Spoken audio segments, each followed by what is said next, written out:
Hello, everyone. My name is Herman Green. I want to first take a moment before we jump into the meetings. I like to go around the room and just say thank you to everybody that's here. Thank you for taking the time out of your day to come out and to share with us and to be a part of this transformation and this change. Because the things that we're doing in this area are making things better for the students that often sometimes get overlooked. And so I want to appreciate each and every one of you here for the hard work that you're doing, both in the scenes and behind the scenes, because it's the behind the scenes work that actually makes all the stuff that people like to talk about and clap their hands about and be like, oh, that's pretty. It happens because of all the stuff that y'all do behind the scenes. And I really just want to take a moment to appreciate you and to say thank you for all of your hard work and everything else. And with that being said, we've got a wonderful agenda in front of us. My boss has already told me, I say my boss because Ms. Karina keeps me in line. She helps me stay focused, and I appreciate her so much for doing that. So we're going to be talking about some funding stuff, and we're going to be talking about the impacts. We're going to highlight a few schools, and then we're going to have public comment. And it's going to be an amazing day, an amazing meeting. So I want to set the pace on how we're going to go. And with that being said, I'm going to turn it over to my guy, and he's going to take care of this. And so the land acknowledgement. Yes, it's my first time reading the land acknowledgement. I'm not going to say everything right, but he's going to be perfect. He's going to be perfect. He's going to set that high of expectations on me. Within Portland Public Schools today, we serve students and families representing more than 150 different tribal nations, including descendants from local nations of the Chinook, Klamath, Multnomah, Kalupa, Clackamas, Cowlitz, Molalla, and Tualatin. It is our obligation to teach accurate information, past and present, about the impacts of colonization and the genocide on all of our students, and make visible the multitude of Native families and many deserve ways Native communities and families are living in the present. In addition, to acknowledge the land and those who have been here since time began, we must also remember our stolen siblings from Africa whose labor built the vast wealth of this country. These two communities and the atrocities, thank you, Karina, committed against them are intrinsically intertwined due to the existence within a white supremacy world. Everything we have is due to stolen land and stolen labor, and every system and institution that impacts our lives is built upon this legacy. It is our jobs to speak truth into spaces so that we can all begin to heal. All right, that's solid. Thank you, Oscar. That was beautiful. Thank you so much. With that, we hand it over to Ms. Karina so that she can begin this training. All right. Welcome, everyone. So we just have, as Director Green said, two topics really today. And this is just an overview of multiple pathways to graduation. So it's our charter schools and some of our contracted alternative schools. So we're going to start, as requested, with an overview of our charter school funding. And for that, I'm going to turn it over to our charter school director, Tara O'Neill. Thank you. So in general, the charter schools funding is determined by charter law, which is ORS 338. The charter school law sets the statutory minimum pass-through rate for district-sponsored charter schools at 80% of the charter school rate for K-8 ADMW and at 95% of the charter school rate for high school ADMW. And the charter school rate is actually a little bit different rate than what is the extended ADMW. So districts get sort of a 2-year look at their ADMW and are able to mitigate the impacts of quick enrollment changes by looking at whichever of the 2 years is the better enrollment.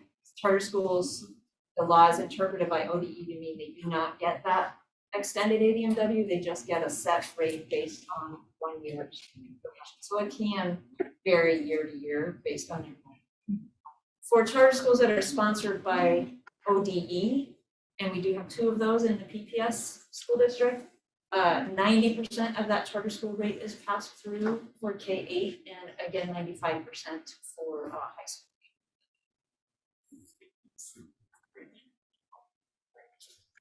So I just wanna point out again that there's a different rate for district sponsored versus state sponsored. And I know you said that this was for charter schools, but does the same thing hold true for alternative schools? Different statute that identifies how funding is that guides funding. Okay, So this is everything that Tara is we're speaking of today is specific to charter school statute okay, and charter school practice. okay. So charter schools in PPS have historically received what is outlined in the statutory funding requirements.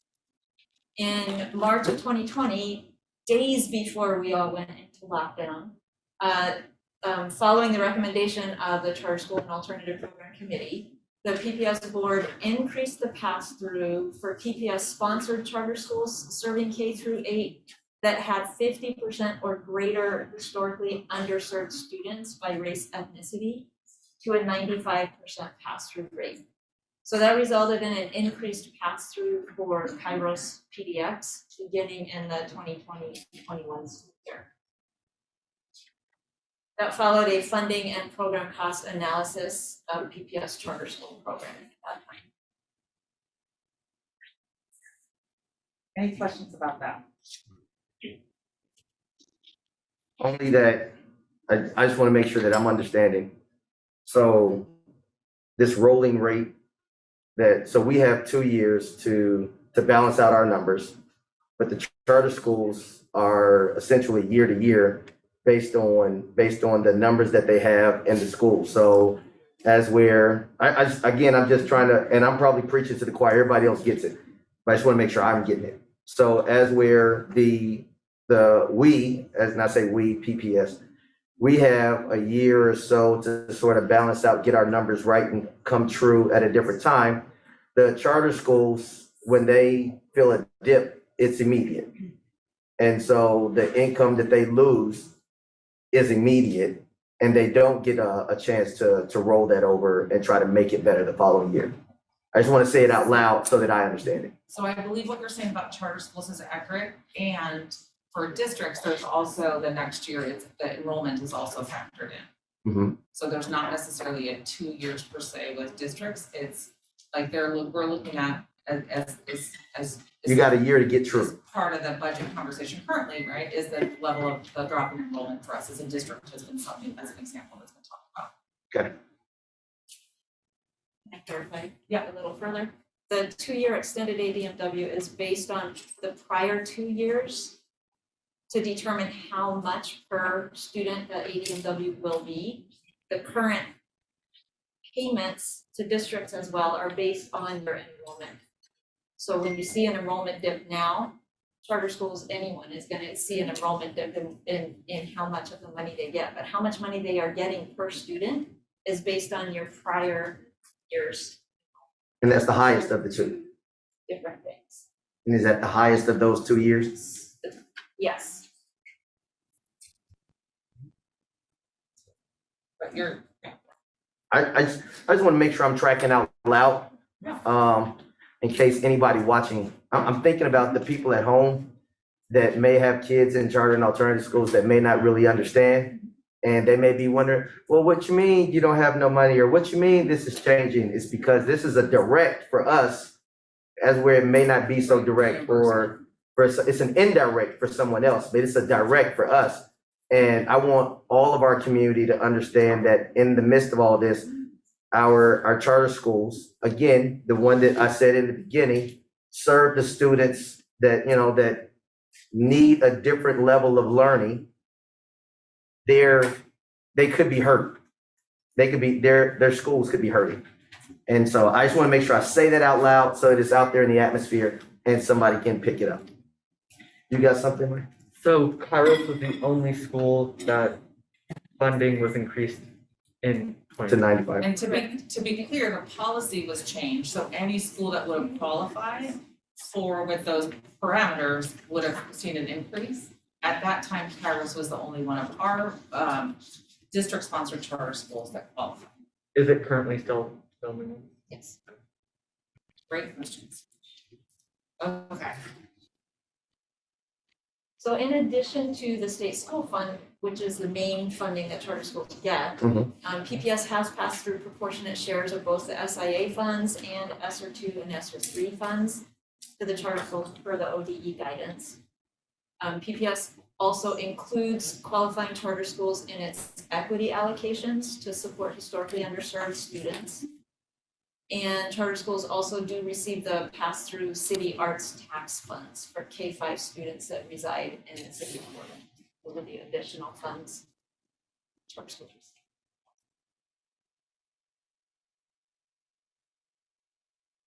Then looking at charter school operations, some operational costs for charter schools that are paid for with that pass-through funding is a big one is facilities. So charter schools pay for that out of that state school fund, operational funds.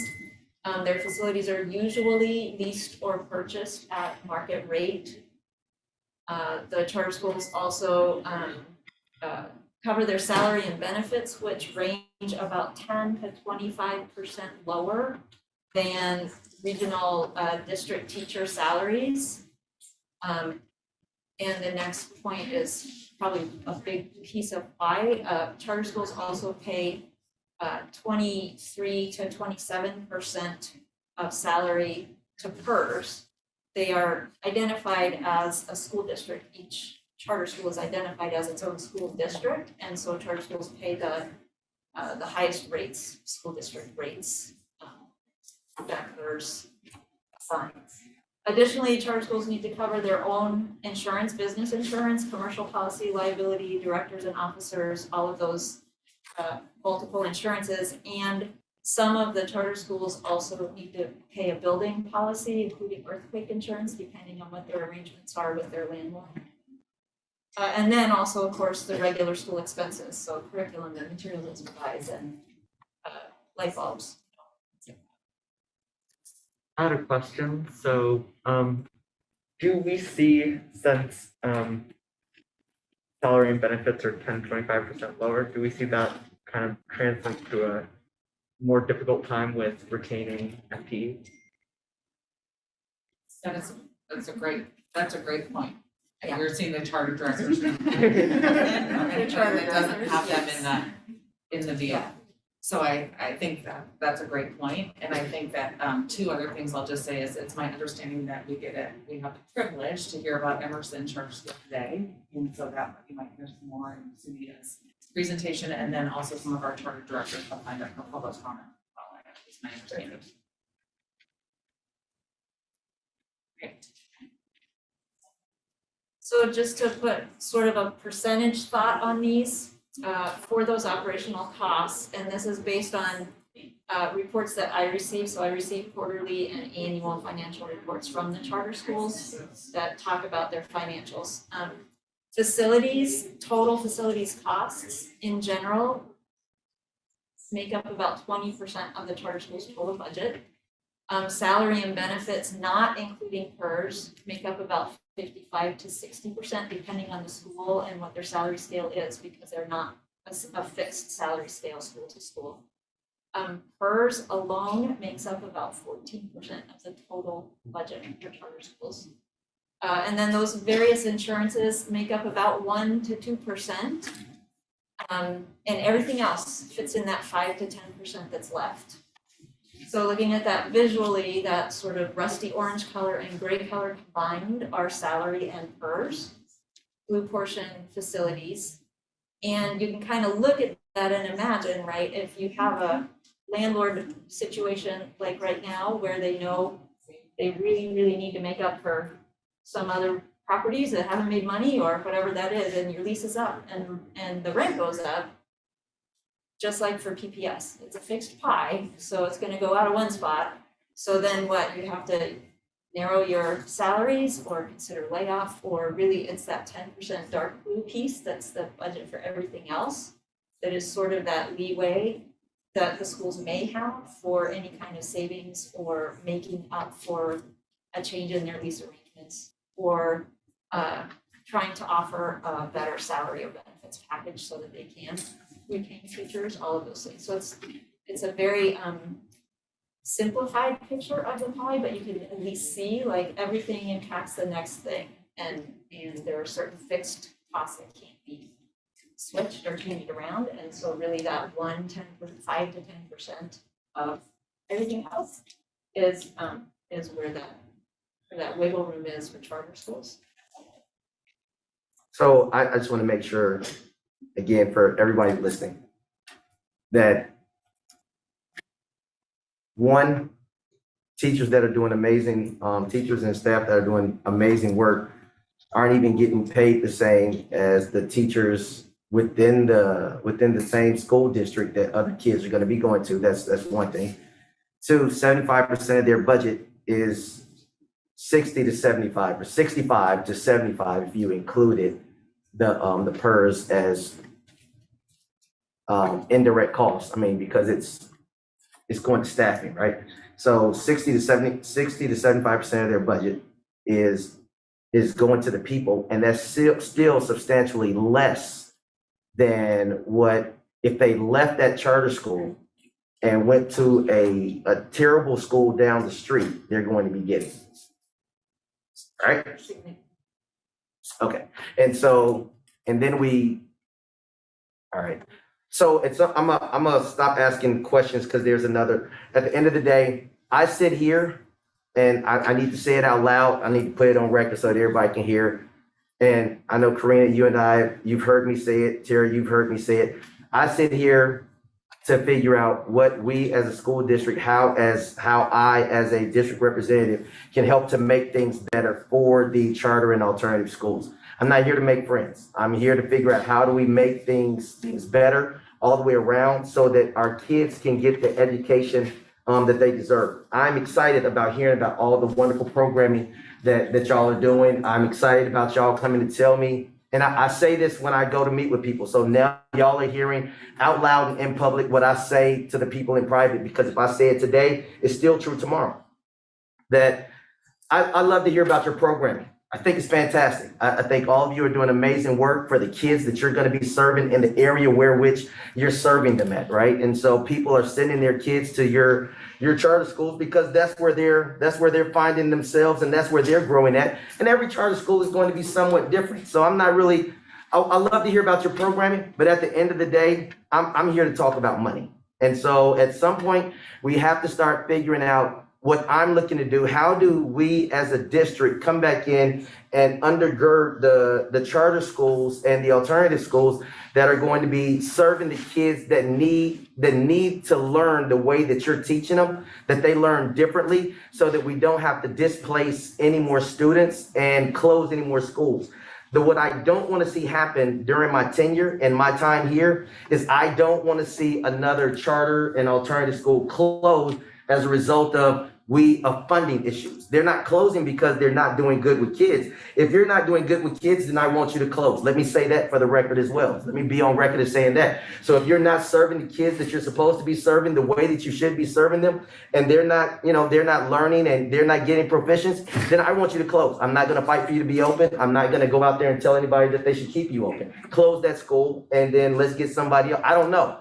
But if your kids are doing what they need to do and they're getting what they need to get, then our job is to come in to figure out how do we support you. So what is it that I need to do as a district representative for the charter and alternative schools? How do I go to bat to fight for what we need as a community so that we can continue to serve the kids? So at some point, we're going to have to move from these pretty meetings to the dirty meetings. And so we just got to get into it, and we got to get our hands dirty. And again, I'm not here to make friends. I don't need any more friends. I have enough I have enough friends. I'm not in this because I make money, because everything that I do is for free. This is the busiest free job that anybody is ever doing. You run all these hours and do all this stuff, and nobody gives you any money. They don't buy you coffee. I spend more money on coffee than I actually do somebody buying me coffee. So I'm not here for the money. And Oscar, he's learning all this stuff, and so he don't care about your money. So we're not here to make friends.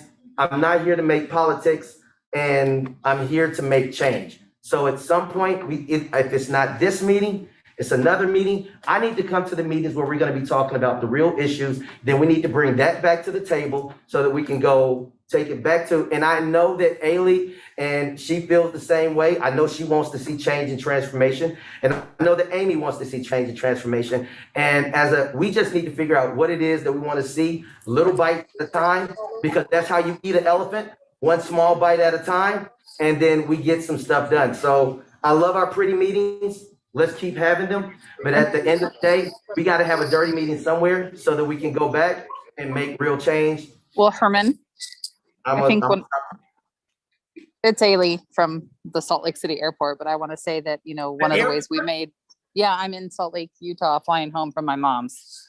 But I just want to say that, like, one of the things we did was have these deep conversations about money. And that's part of why we increased the pass-through for our schools that were serving our historically underserved students. And part of that was an incentive, because we have schools that really struggle to attract different communities. And so part of it was to say, we want to acknowledge those schools that are doing that are teaching our kids differently. And we want to incentivize those schools that aren't, to really begin to look at how they can work even more with populations that might really need that type of educational experience.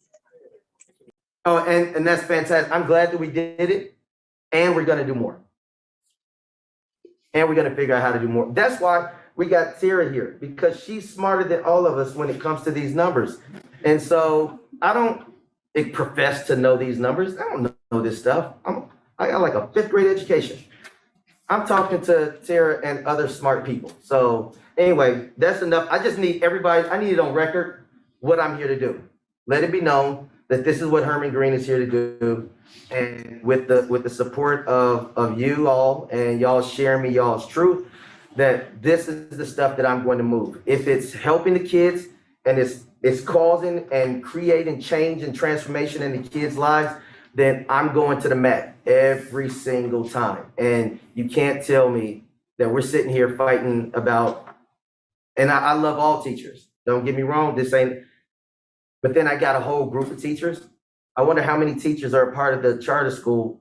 If we were to take all their teachers, number them all up, and then they don't have I don't know if they got a union. Do the charter school teachers have a union? They don't even have a union. So they don't have somebody to come together in blue shirts with signs to stand up for them and say, nobody's fighting for me. And I'm getting, $3, $4, $5 less than what the other teacher is getting. And who's standing up in a meeting, standing on tables, falling out dead? Y'all were there when the meeting, when they call came and fell down dead in the middle of the thing. Who's doing that for the charter school teachers? You see what I'm saying? And so I think it's cool. And I know that we've done, and I don't want to act like we didn't do stuff. I'm just gonna say we can do better. We can do better. We can do more, and it is what it is. And so that's why I say I'm gonna stop talking, because the last thing you want to do is put a preacher on the soapbox. So I was just gonna say, it's almost like you're a preacher. do you see what I'm saying? I'm done. Y'all go ahead. Director Green, can I just share one thing that when we had been out in schools and some of the conversations that had happened, one of the discrepancies that we identified, and I think Tara talked about early on, was that district charter schools are given a particular pass-through rate and state-sponsored charter schools. So the district authorizes some charter schools and the state authorizes other charter schools. And so one of the things that I know that we have talked about before on a state level, or advocacy on a state level, is a pass-through rate, is trying to understand why there is that difference from why is there that difference with regard to how ODE sees different charter schools. Right. So I think that's one piece. when you talk about kind of systems change or thinking about conversations and work that has happened. And so that we had also, shared that might be a place to conceivably connect with Courtney Wesleyan or think about what that might look like Yes, to advocate as a district with the state. on a larger scale. Yeah. 100%. If I need to go to Salem, I can go to Salem.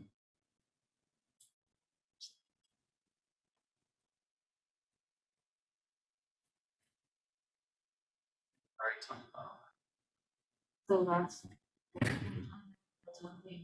one thing that we didn't already cover between talking about the challenges of staff retention and the challenges of facilities is additionally, each charter school is really treated as an individual district in a lot of ways by charter school law.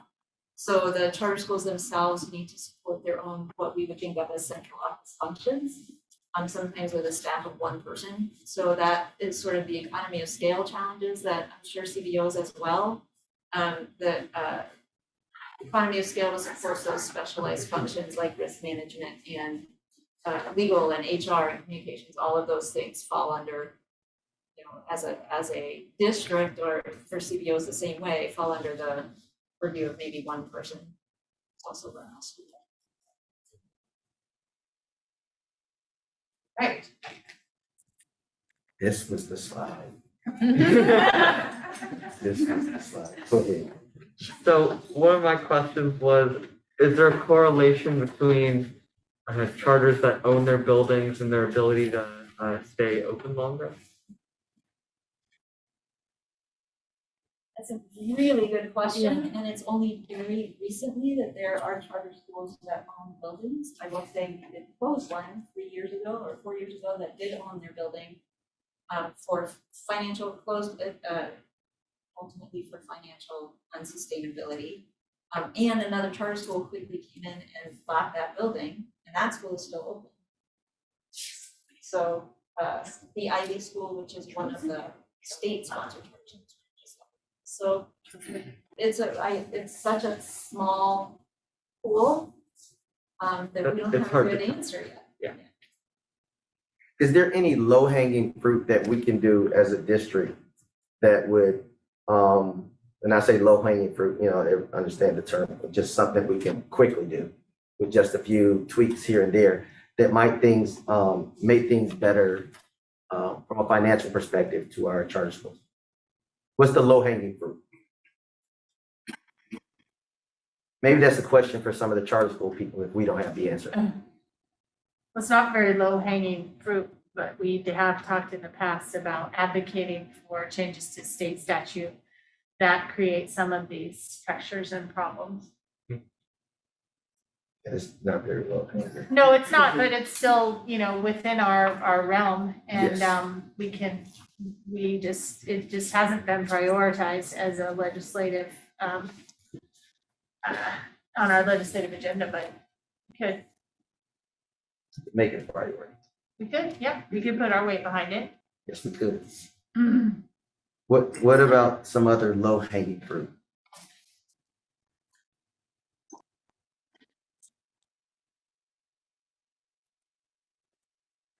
Anybody on that side of the wall? And So this young lady has something, and then that young lady has something. I'm sorry, but I'm really just trying to, what are some of the things we can do? And I know we got a school who's going to present, and I want to make sure that we have time for that. So it doesn't have to be in-depth, but just, hey, what if you did this? Can I just speak in your language for a minute? That's the that only okay? language I understand. So when the Emerson School was asked to present today just about our school, and sort of an overview who we are, and I have some things to share. That's the pretty part of the meeting. And then I would say the dirty part of the meeting is that we are here with public comment today to talk a little bit more about funding and operations in charter schools. And we shared a letter that we collectively sent to you, Director Green, Director Constant, and Director Lowry, that we will be referencing during that public comment part of the Okay, I'll meeting. Does wait. that feel? I'll wait. Yeah, that's what I was just gonna suggest, is that I think it might be helpful to, it's a perfect question. And I think that, we have the opportunity to hear next from one of our charter schools. And then we also have some folks signed up in public comment. Alright, that's cool, that's cool. I'm a little unorthodox. Work with me, give me some time. Right. Okay, so I think with that, we'll move right in. Oh, I'm sorry, no, we won't. We'll switch it over. I think we were thinking we would keep it in line with the whole funding Yeah, there you category go. first Talk before the money. presentation. So I was just here to kind of echo, and we definitely had a bigger breakdown of kind of the finances and fiscal responsibilities that the charters have, but I did want to make sure to include the crucial funding that the CBOs receive for SIA and ESSER and the pass-through dollars for equity and SIA. And I just put together this little slide that has a few examples of the critical kinds of things that were purchased using those funds. And so many of our CBOs, and this is specific to our CBO schools. So, oh, thank you, I got my slide. Sorry, I'm like squinting, I was like, I was cramming. Director Cox, how many, I think I. Okay, so, many of the CBOs were able to, do some, very, very deeply needed facilities improvements, which has been something that's been extremely challenging to fund previously. So facilities improvements was a big bulk of how they spent funding, as well as, of course, like safety mitigation due to COVID. And so without these critical funds, the schools would have a lot of challenges meeting those needs. Some of the schools have spent it on very important school-based mental health needs. And so hiring mental health counselors and people to not only work one-on-one direct service with students, but also to help schools to build sustainable SEL programs so that it was kind of a distributed counseling model. A lot of professional development was offered for teachers, everything from a contract with Peace in Schools to help with teacher burnout and staff burnout to other much needed professional development around student engagement. In addition, they were able to hire new and different kind of student engagement coordination type efforts, which of course was needed critically, especially in some schools for which, faced a severe decline in enrollment due to many different safety factors in the community. And then a whole host of other barriers to education and employment. These funds were used to either develop new strategies or to hire people to directly support students in overcoming those barriers. So I just wanted to give a little update as we launch into budget season and think about allocations for next year in our CBOs to make sure that you knew. And of course, there's detailed information available at your request. Thank you. Yep, Arthur, for that. And we did share in this slide with the charters as well around SIA funding. Okay, now Yes. we have our first school spotlight. Okay, so we're gonna introduce you to the Emerson School. The director is Sunita Sandos. Emerson School opened in 2003. It is currently the oldest charter school that is in Portland. It serves students in grades K through 5. Rough student demographics, Emerson has almost 27% historically underserved students, 4% Asian, 1% Native, and 67% white. Emerson serves 16% students with disabilities, about 6.5% are directly certified, and Emerson has about 36.3 in the combined historically underserved categories. This year's enrollment at Emerson is 130 students. Their pre-COVID enrollment is 144. So you can see that impact on enrollment decline through COVID. And with that, I will hand things over to Sunita. Thank you. Thank you, Tara. Thank you, Director Green, Director Constant, and Director Lowry for allowing me to speak today. As I mentioned, I'm going to just kind of give an overview of the Emerson School programmatically for now, and then we'll talk a little bit more about funding later, because that was sort of what I was tasked to do. And I have a video that I'm also going to share with you in just a few minutes.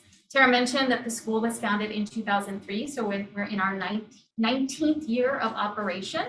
The school was founded on the principles of the project approach and positive discipline.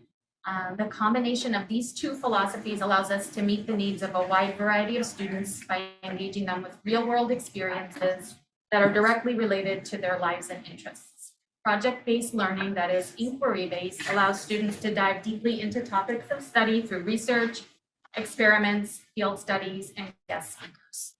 When we are not in the midst of pandemic, our goal is to use the city as an extension of the classroom so that children can learn directly from our community members. So we are just stepping back into that arena and getting our students out into the greater Portland area to get some of their questions answered.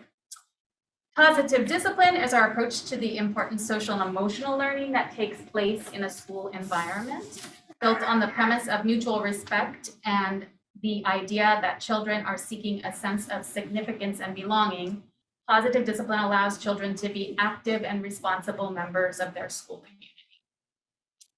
The Emerson School continues to excel as a school academically, financially, and organizationally. We currently have a collaborative and connected staff of 13 talented educators who are committed to the mission of the school.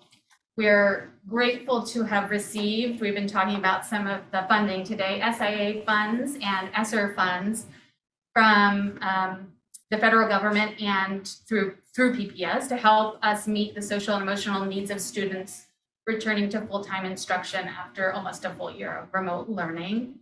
We were thrilled to have been the first PPS charter to be granted a 10-year charter renewal. Thank you, Director Constam, you were on that the board at that time. Even though our enrollment this year is down by 10%, as Tara mentioned, like most other schools and districts in Oregon, the preliminary interest in our school during this current enrollment season is suggesting that we may see a bump in our enrollment and we will be back to, hopefully, back to our pre-pandemic enrollment numbers. Historically, the Emerson School has enjoyed full enrollment and a robust wait list of children and families interested in attending our school.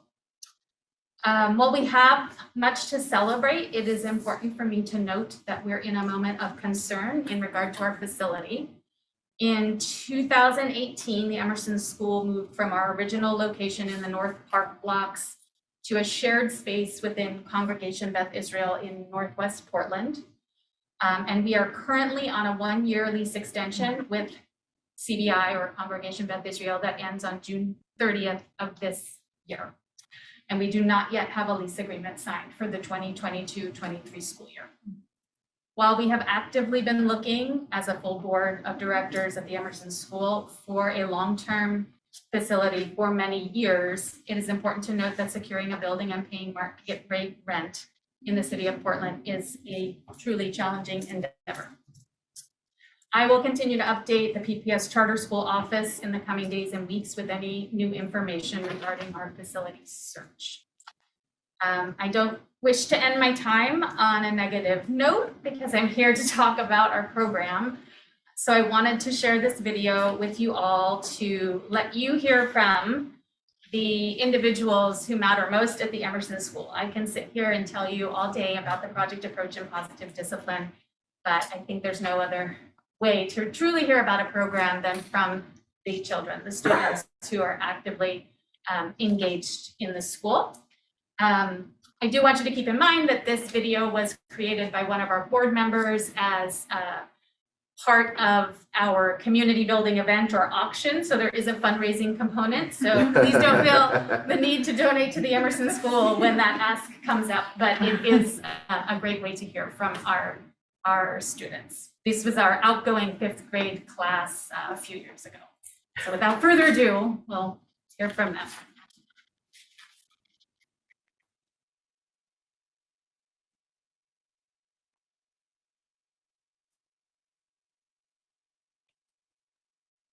Yeah, she's. Oh, yeah.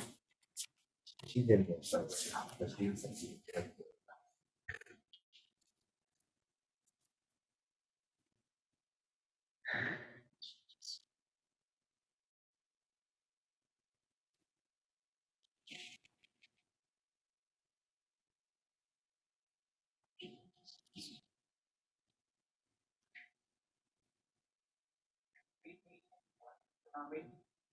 Yeah, she's still on. She is technically still on, but she just wants to figure out Oh.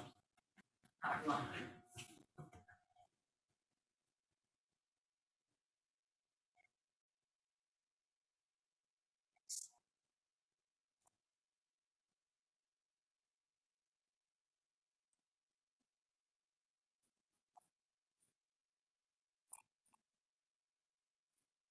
Is it coming out of there? It is coming, the sound's coming out of here. I just read this last night. If you unshare, you share, and I'll show you how to make it go through this. Thank you. Okay.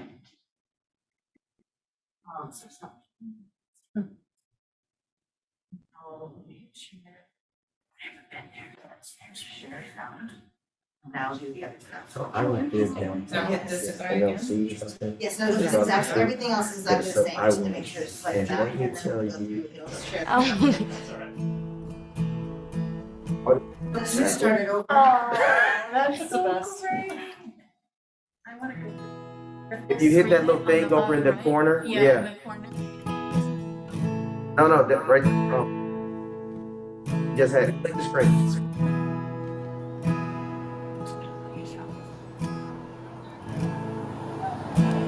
Yes, there's 3 over here. Thank you. Green word. That one or that one? This one. Okay. Well, that would be an interesting way to do it. You're facing the other way. Too far. Yeah, bring that down a little bit now. Why Emerson is awesome. Can I just start anytime? Because oh, never Oh, mind. that's okay. Um, That's all right. well, project-based learning.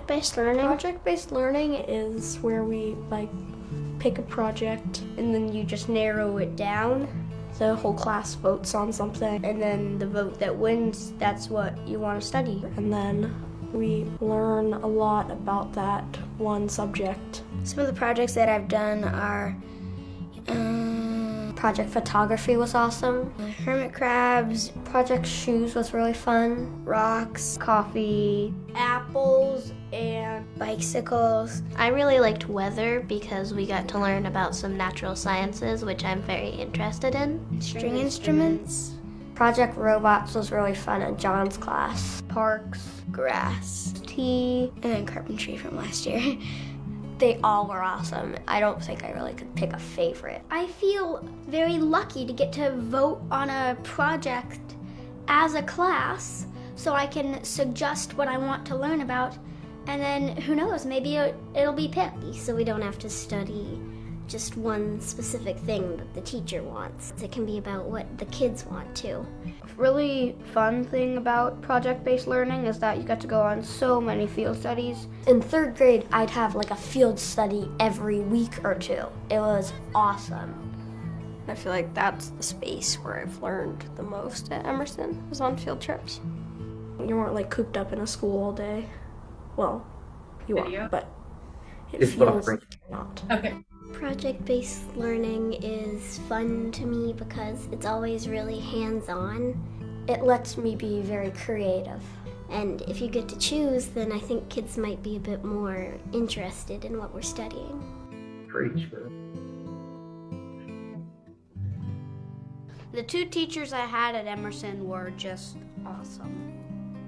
And the one I have now is awesome. They do a very good job, like trying to balance the kids' needs and the classroom's needs. John is an amazing teacher, and he can make people feel welcome just like that, and it was really great being in his class. Some kids need more focused attention, and at this school, the teachers know you specifically and are able to make that time for you. I really noticed that on my first day, and I felt really like welcome and able to be myself, I guess. Well, I really like Emerson. It's a nice school. I might want to just get held back to spend another year here. How do you think your parents would feel about that? It's terrible. On second thought, maybe I'll go to Fabian. It's a charter school, so we receive less money, but we still need resources. The more supplies and materials we have, the more fun learning can be. If we have more of those things, there's a lot more that we can learn. I think that fundraising is very important for Emerson. We don't have a lot of money to buy like certain books and things. The teachers are also really nice, so they have been purchasing some classroom items with their own money, which I don't think they should have to do. It's not just money sometimes, it's also just help.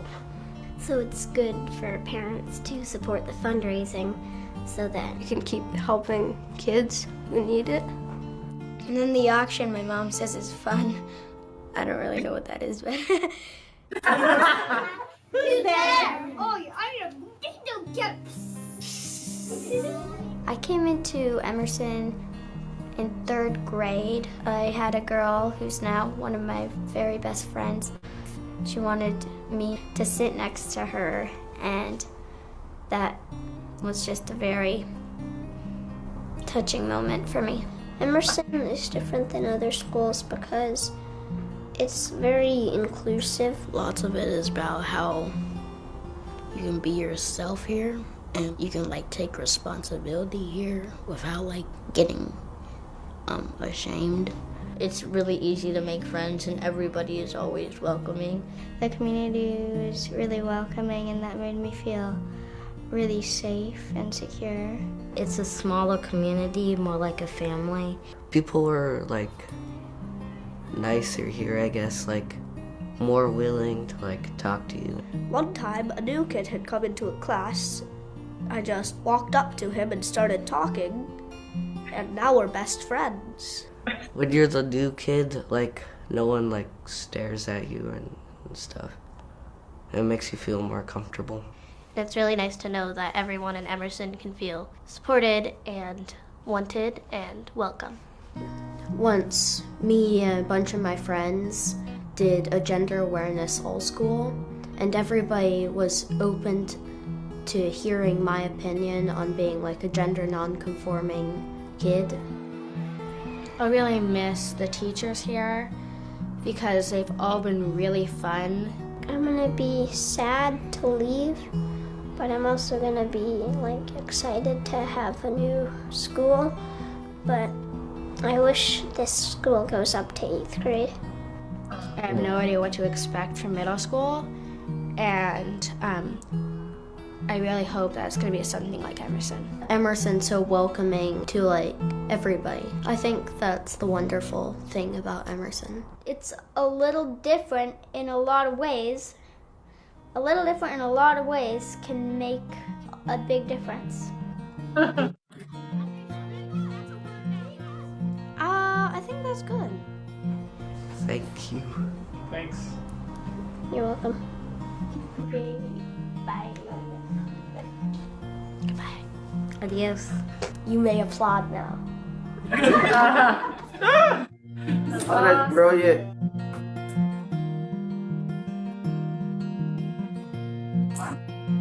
I was just talking to, he retired that year.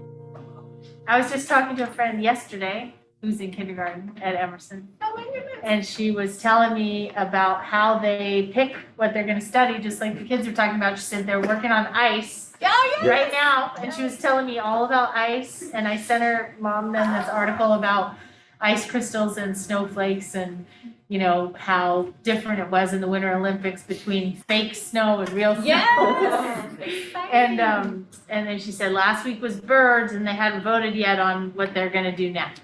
That's very, very exciting. And Director Green also came to visit our school, and you were in that classroom that had just chosen ice. And again, I appreciate your time at our school. Director Constant, you've been at our school as well.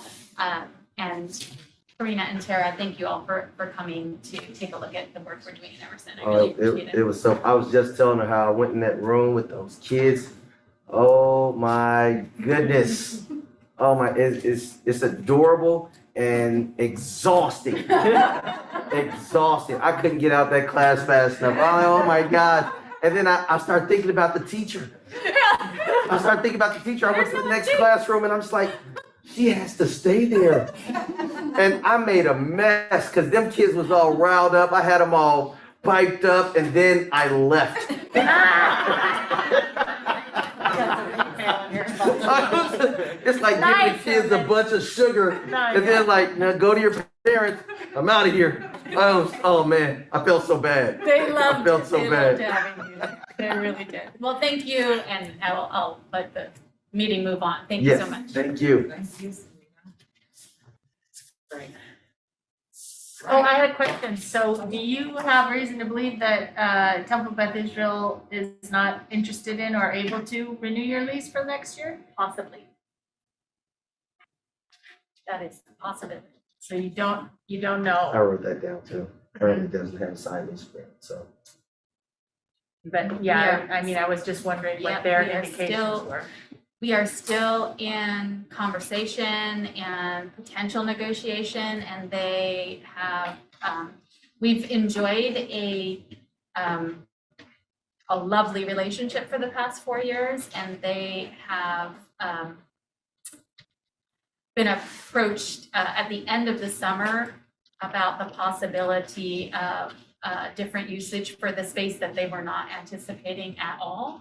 And if that all were to move forward, we are in a place of needing to find new space. We have been looking for new space. I will say, since the school's inception, the job of the board is to be trying to secure a long-term facility.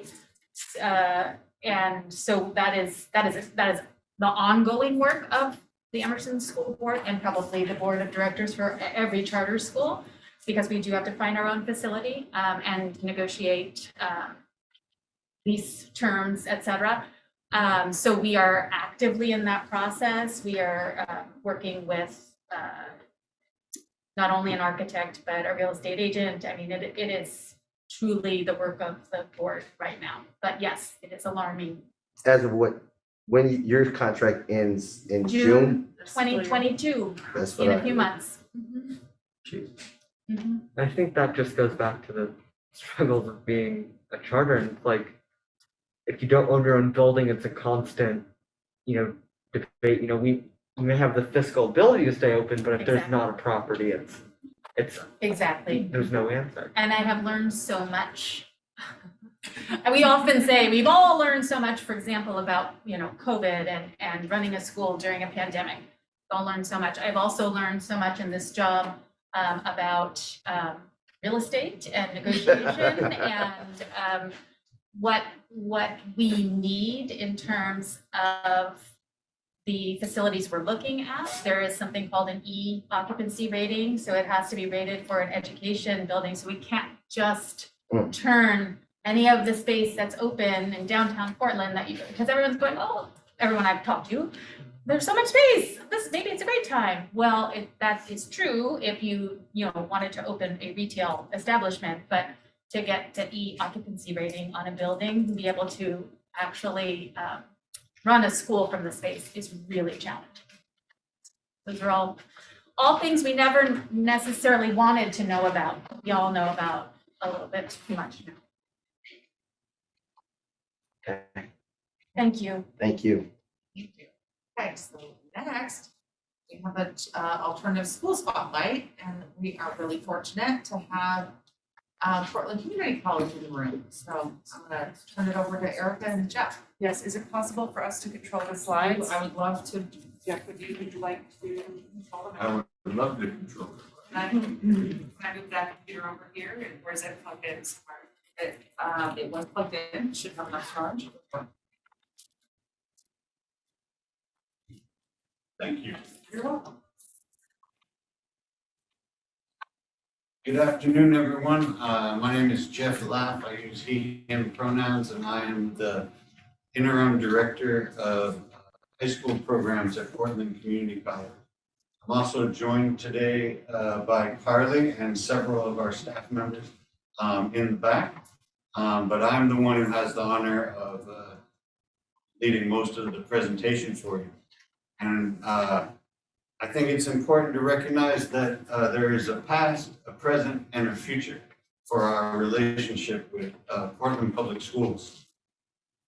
The two programs we're talking about today are Yes to College and Gateway to College.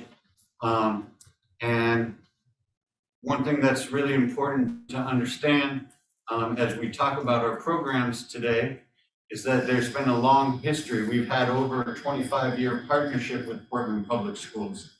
And it is our intent and hope that that partnership will continue well into the future. I also stand on the shoulders of other leaders who have been presenting to school boards for a number of years. And we have gone through many iterations. We started as PCC Prep alternative programs. We're recognized as PCC Links. And as we're moving forward, one thing I will talk about at the end is how Portland Community College has set up a new division in our reorganization called K-12 and Community Partnerships. And we are one of the core, or several of the core programs in that division that will hopefully allow us to establish a broader commitment to school districts all around the city by having people housed in one area so that we can make connections at all the different levels of the organization. Oops.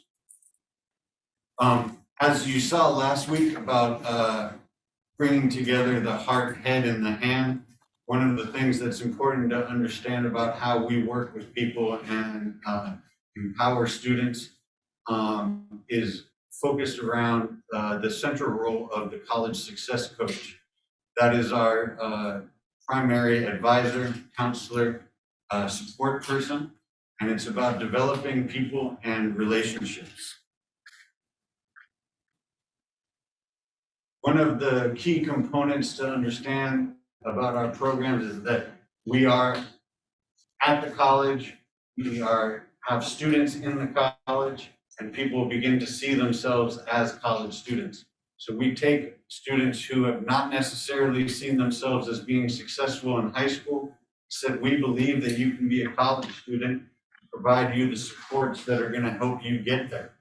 So everyone might not be totally convinced when they walk into the door that that's who they're going to be, but that doesn't matter because we're going to help them get there. How is it that we do that?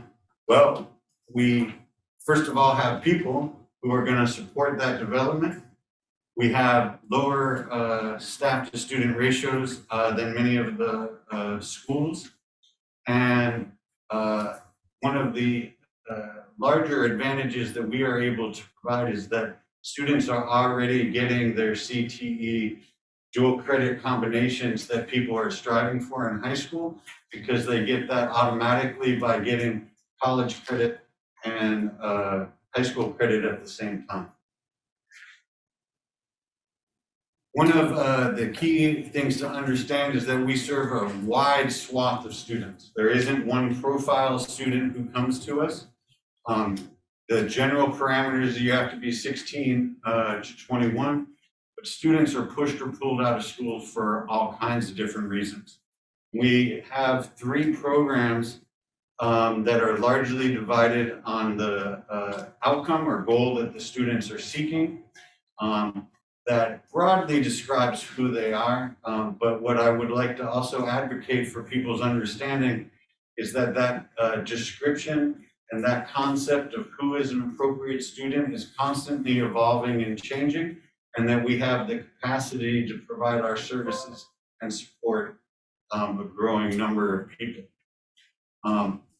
The Gateway to College program is our high school diploma completion program based on a dual credit model. Students beginning in a cohort, developing the skills and habits of being a college student, and then moving on to finish the diploma requirements in the college level classes that are matched up with the high school credits. The YES program is our GED program, serving typically the students who are older and farther away from successful completion of high school, and therefore diploma is oftentimes out of reach. Many times these students are 18 or 19 with very few credits, and the years that it would take to obtain a diploma through a traditional credit model is no longer a viable option. Our ESL program is typically for people who have immigrated as teenagers and are older students. So these are not young kids who have grown up here with their families, but have immigrated to the US, 16, 17, 18 years old. Once again, some come with very limited education, some come with very complete educations. Some are refugees, some are walking across the border themselves, some have just chosen to immigrate with their families. So there is not one profile ESL student that comes to us, except that typically they are people who have immigrated later in their age. They're not coming to us as young children. We are about people, and Rhonda heard that I was giving a presentation and she wanted to be in the presentation. And so I couldn't go about talking to you all without knowing that Rhonda is an example of the heart and soul of our program. Not only is she our data representative, but she's our air traffic controller in our main office. And so she keeps everything in line. We wanted to give a special thanks to the school board members for including the CBOs in general and allowing programs like ours to be able to expand the services that we provide. Our inclusion in the special funding has allowed us to expand what we do and expand our services. So primarily, several years before the pandemic, we started to see a big uptick in the students coming to us with anxiety, depression, mental health related services. And so that we knew we needed to provide more direct mental health counseling to our students. So when the opportunity came, we improved or increased our staffing to be able to provide more counseling, direct service counseling to students. So we were very appreciative for that. We were able to add 2 counselors. One of them is in the back of the room, brand new staff member as of a year ago, or about a year ago now. Additionally, we wanted our ability to be part of other funding. We were able to add the position of an admissions specialist to improve our outreach and marketing capabilities to reach a greater swath of students and be able to bring in more students to our programs because that has been, well, enrollment is an issue, but at the same time, we've had staffing capacity issues for how we are able to generate the interest and bring more people to our fold. So our GED students wanted to say hello. We have a couple coaches represented, and hopefully this is gonna work. Some of our ESL students wanted to say hello, so let's see if we get this to play correctly. We work really hard to make that happen. So now what do I do? Who's gonna give you access? Erica knows as much as I do. Well, it's logged into your, Yeah.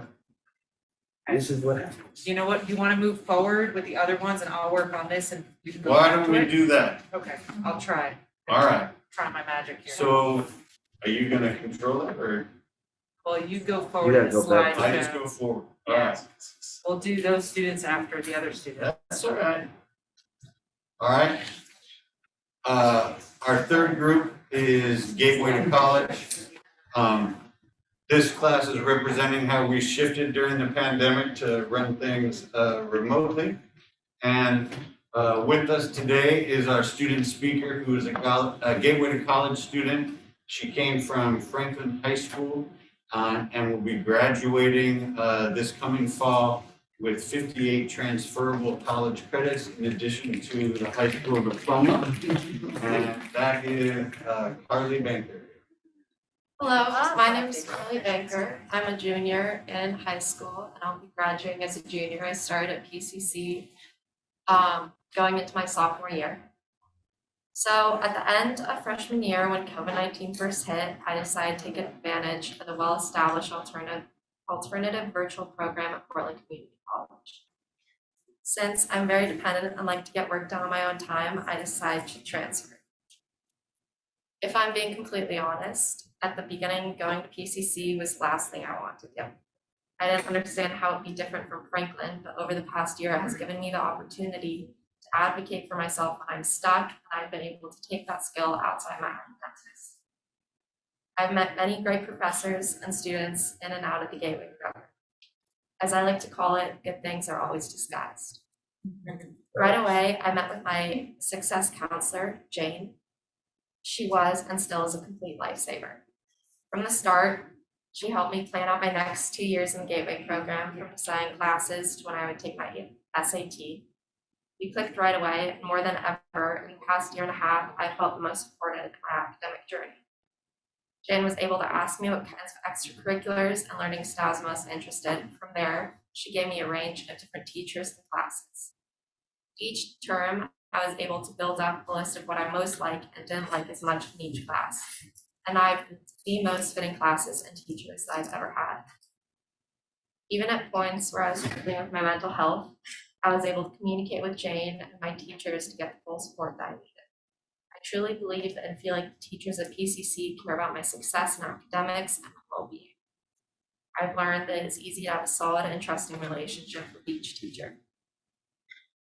In the classes where I don't have Zoom calls, my teachers are always there to answer my questions or set up meetings. I'm very much of a hands-on learner, so at times Zoom calls are hard. But the teachers have made it easy to understand what they're asking because they're so experienced in their subject. I really have enjoyed getting a taste of independence through my academics. It's forced me to become more disciplined and has grown my time management when it comes to my schoolwork.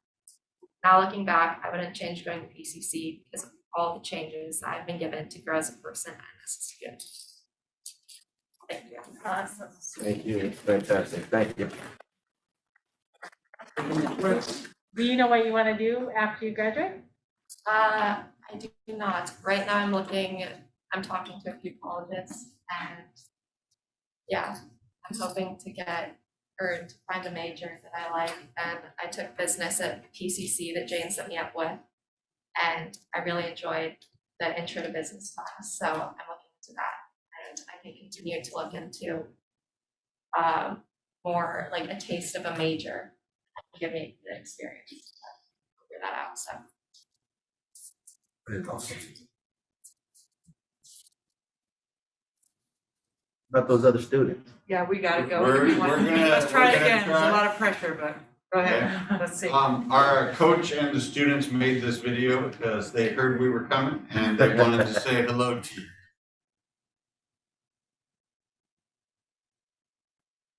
Here we go.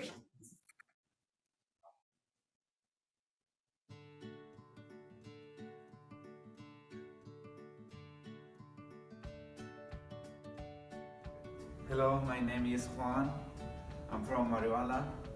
I like this place, PCC, because this teacher is nice and they help you like more benefits. Thank you.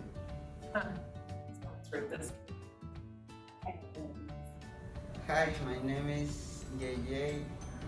I am from Guatemala. I like to student at PCC.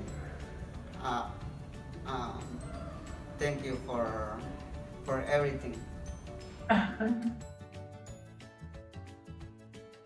Hello, my name is Selvi. I am from Guatemala. I am studying English for 7 months. I am studying at PCC. PCC is a good school. Thanks for help us. Hello, my name is Juan Alvarado. I study at PCC for 9 months. The English classes are really good. We get a lot of help in yes to college. My teachers are great. Thank you. Hola a todos, les invitamos a que vengan a estudiar aquí en el PCC. Es una escuela muy buena para aprender. Gracias por todos.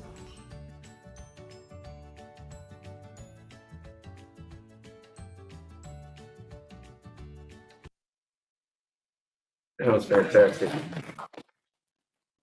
One of the things that I think is also really important to recognize is that Portland Public Schools has been committed to helping students get on track from wherever they're starting from and moving forward in their educational process.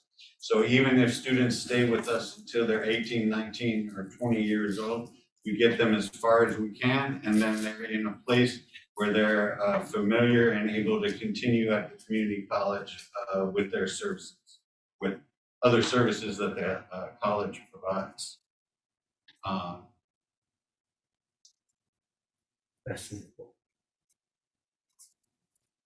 This was shown to you last week, but it was, or last month, but it was very helpful or very pleasing to a lot of us who have found the last couple of years to be very difficult.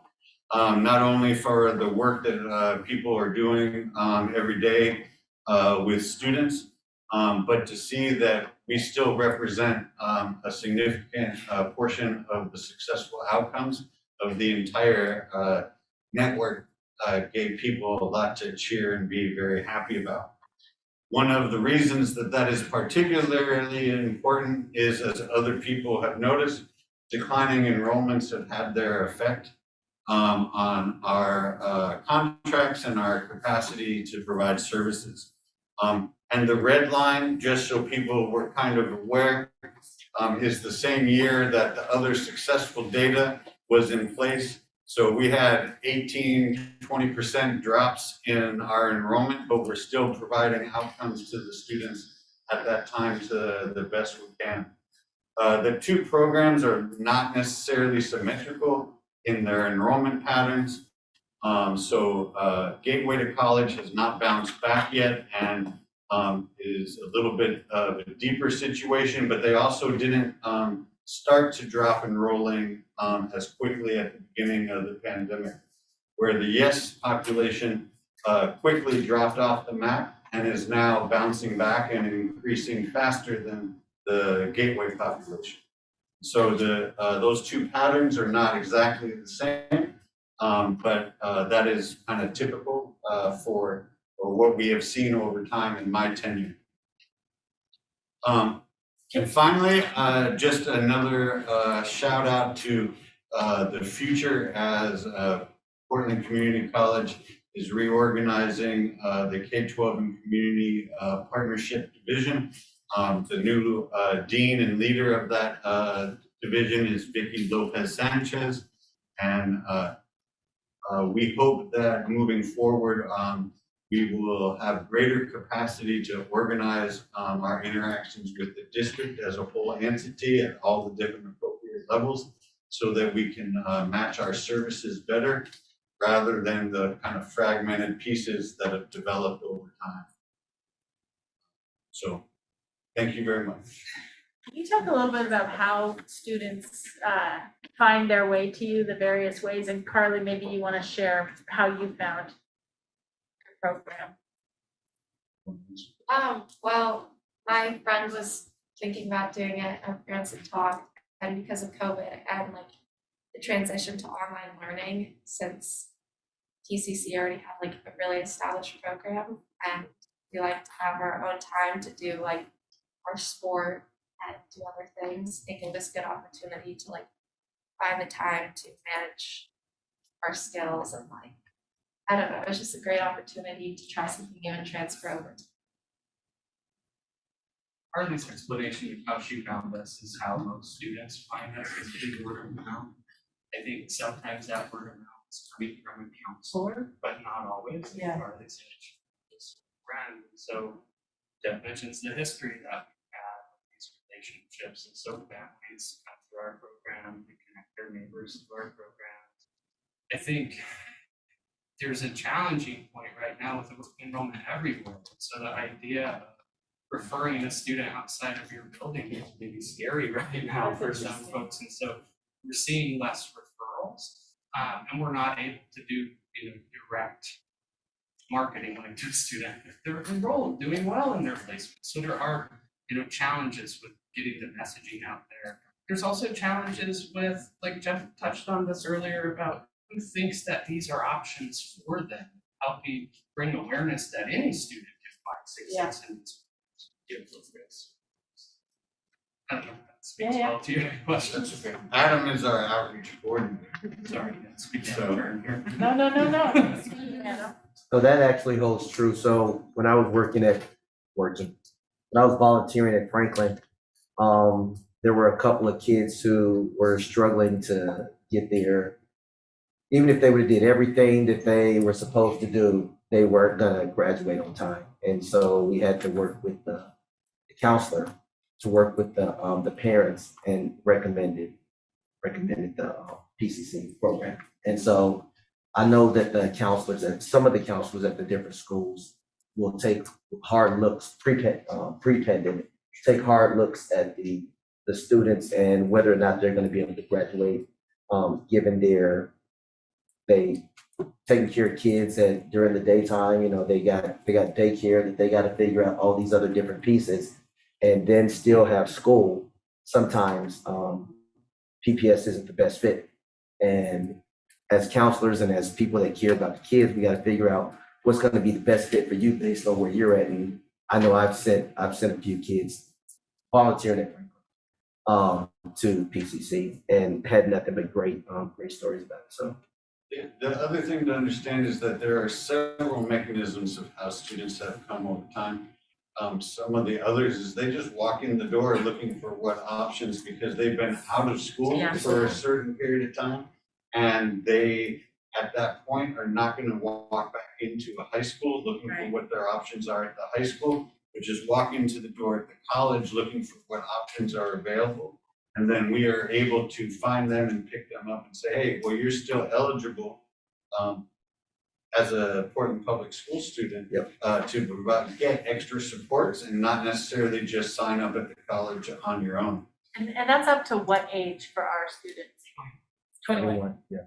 Through the end of the school year, which they I will say that one thing just from doing, from visiting, of course, PCC multiple times, and when we talk with the students during our site review process or other types of processes or times of the year, one of the things that's brought up often is just the adult learning environment. And the environment itself of being on a college campus and having a college facility and having the media and all the services of a well-rounded college is something that many older students point to as, if I'm 19 and I'm behind credits, I'm gonna be in classes with kids that are much younger, and I'm just about getting my school done, and I don't want the drama, and I just wanna finish, my work, and so that's something that many students point to as being a really huge asset of that specific learning. The schedule, like we mentioned, Director Green is a big part. Schedule can always be in class 8 to 3 Monday through Friday, so that's a big part. The learning community is a big part of it. Also, just the timing. A 18, 19, 20-year-old student can still get a diploma. Sometimes they don't feel like that's a reality. So rapid credit attainment, those kind of things are possible. So I'm not sure if this question is for Jeff or Margaret, but is there any linkage between your family of programs and our middle college program? How do they intersect? Go ahead, Karina. How do they intersect? Or Margaret, you want to answer? Yeah, I think I'll let Karina go first, but then I'll go. Go ahead. Okay, all right. I'll go first. So I think that part of what happens explicitly at Cascade campus is slightly different, right? So the middle college at Jefferson, there is an office, right, at PCC and the Cascade campus. I think that what happens as part of that and sort of the nexus of kind of the walking in the door and what are you going to find kind of conversation, that there's some discussion and some interactions between sort of the office at PCC, the middle college office, and the other offices. So Gateway College, or yes. So I think they that figure out what's the best. I think it is not an explicit, like, is there something that happens from the Jefferson side of the street, but there is, I think, there's communication that happens on the PCC side of the street. Kind of literally at as far as Jefferson goes.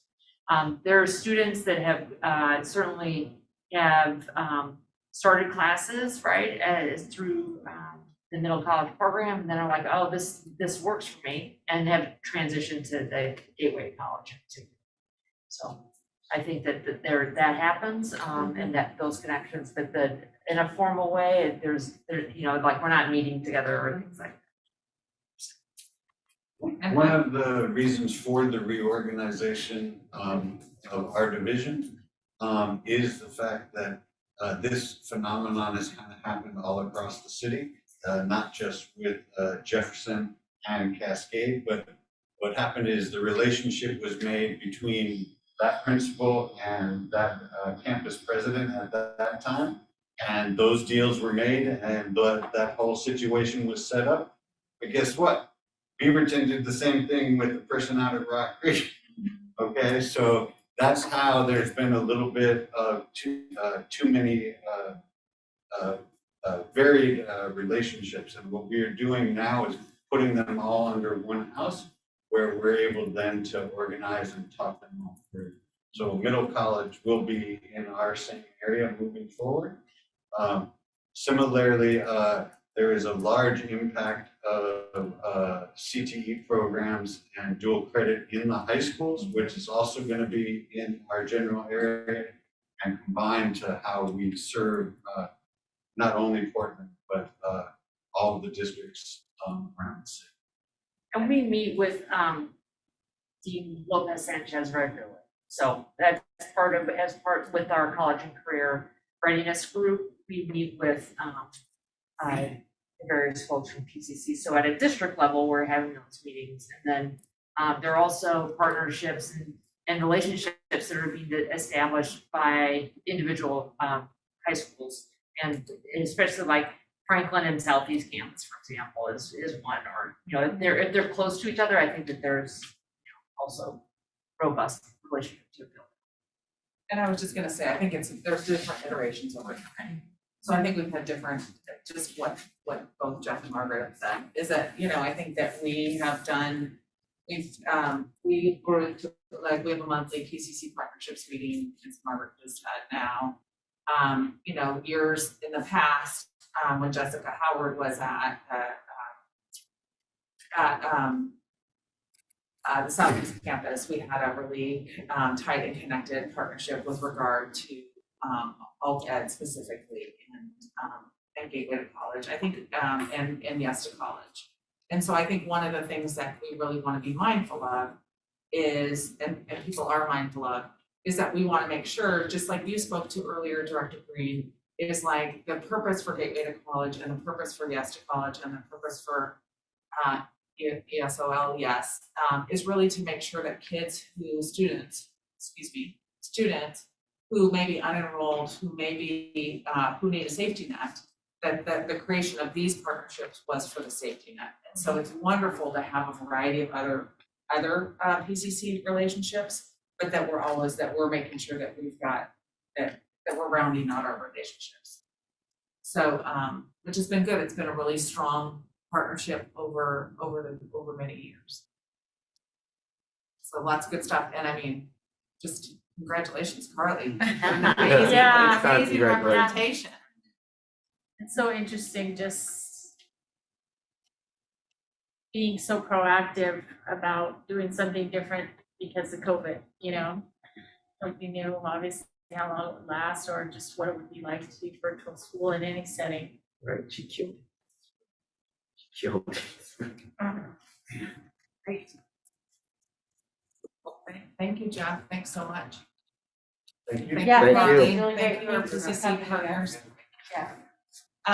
So next up, with the only other item on the agenda, I know we're running just a little bit behind, is public comment. And so I know, I got time. we have, I got time. Are you one who's also provide public comment? Have you in the list, but I wasn't sure if it was from the presentation. Yes, Stephanie Walker and myself were Okay, so we'll start with you. Have you the first on the list, or are you gonna go together at the same time? We're gonna go together at the same time. Okay. Okay. So I have Sunita Sandos and Stephanie Walker. and then my understanding is, I'm not sure, there might be some other folks. This is where I would have said, Do we have any public comment?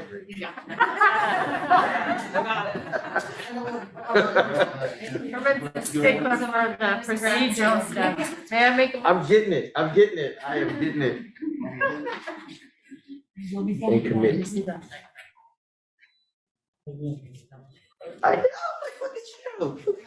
Sorry, go ahead. We're just yapping to us. Sorry.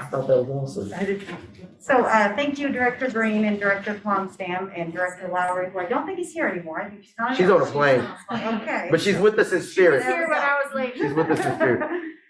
Thanks for having us today. My name is Stephanie Walker, and I'm the Executive Director of the Arthur Academy Charter Schools.